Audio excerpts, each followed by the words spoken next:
येथे प्रसन्न मनाने हसत मुखाने येथे बसलेलो आहोत. हा स्वर्णमय दिन पाहण्याचे भाग्य आपणास लाभत आहे. मित्रांनो, स्वातंत्र्याचा सूर्योदय जरी 15 ऑगस्ट 1947 रोजी झाला तरी त्या स्वातंत्र्याला आकार देणारे दिवस म्हणजे 26 जानेवारी 1950 होय. डॉक्टर बाबासाहेब आंबेडकर यांच्या हातून मूर्त स्वरूपात आलेली राज्यघटना ही 26 जानेवारी 1950 रोजी लागू पडली आणि आपला भारत देश हा लोकशाही प्रजासत्ताक देश बनला. लोकशाही प्रजासत्ताक देश बनला.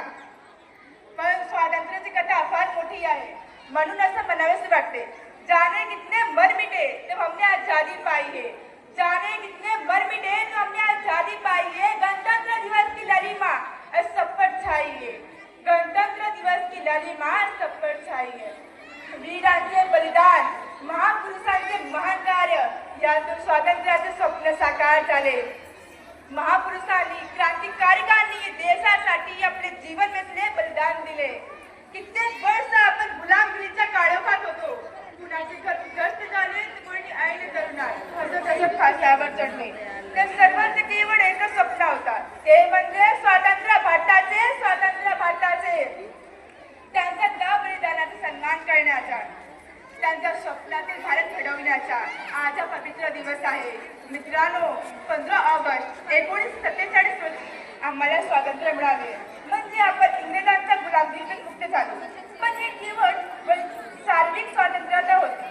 आम्हाला अजूनही वैचारिक स्वातंत्र्यता मिळालीच नव्हती, कारण त्या काळात आपला देश इंग्रजांनी तयार केलेल्या नियमानुसारच चालत होता. त्याला स्वतःची कोणतीही निश्चित दिशा नव्हती.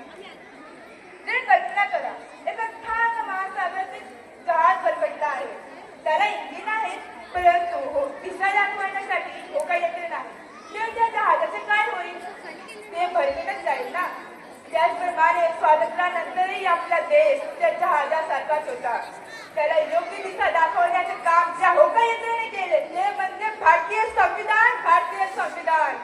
आज आपण डॉक्टर बाबासाहेब आंबेडकर यांच्या मनापासून आभार मानले पाहिजे की त्यांनी आम्हाला एक असं संविधान देऊन दिलं की त्याने गरीब श्रीमंत, जात धर्म सगळ्या भिंत्या पाडून टाकल्या आणि सर्वांना माणूस म्हणून जगण्याचे समान अधिकार मिळवून दिलं. मित्रांनो, संविधानाने जसे आपल्याला हक्क दिले तसेच काही कर्तव्य आणि जबाबदाऱ्या सुद्धा दिल्या आहेत. प्लास्टिकचा झेंडा हातात घेणे म्हणजे देशप्रेम नाही, तर तो झेंडा जमिनीवर पडू न देणे, आपला देश स्वच्छ ठेवणे हे खरे देशप्रेम आहे.